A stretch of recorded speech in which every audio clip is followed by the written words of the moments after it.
এবার সালাউদ্দিন ভাই কিন্তু একটা বাস না দিলেই হয় না। বিএনপির 31 দফার 1 নম্বর দফা সংবিধান সংস্কার কমিশন গঠন। ওরা নিজেরাও সংসদে বিশ্বাস করে না। 1 নম্বর দফা সংবিধান সংস্কার কমিশন গঠন করবে ক্ষমতায় আসলে। তো সংবিধান সংস্কার গঠন হওয়ার আগে ঐকমত্য কমিশন হয়েছে। এবার সালাউদ্দিন ভাই কিন্তু একটা বাস না দিলেই হয় না।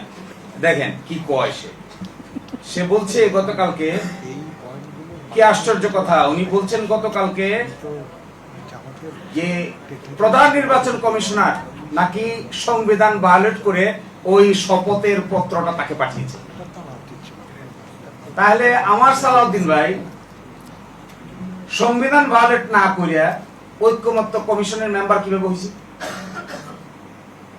ঐকমত্য কমিশনের one of the influential member ছিলেন mister home minister mister Salauddin Ahmed.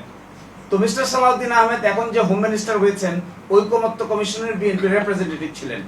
এটার যদি কোনো বৈধতা না থাকে, সাংবিধানিকভাবে তো ঐকমত্য কমিশন বলতে কিছু নাই, বাংলাদেশের কোনো আইনে তো ঐকমত্য কমিশনের কোনো বেসিস নাই। তাহলে এইটার সদস্য ওইটা হয়ে ওখানে ওই সদস্য হয়ে তিনি নিজের সংবিধান কিভাবে সংস্কার করা যায় ওই পরামর্শ দিচ্ছেন। ওটা কি হলো, সংবিধানের ভিতরে হয়েছে?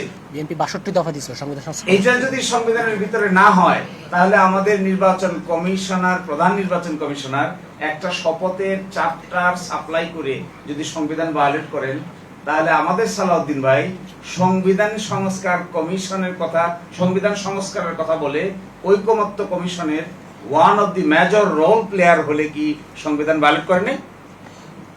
নিশ্চয়ই করেছে। একে যদি দোষ দিতে হয়, ওনাকে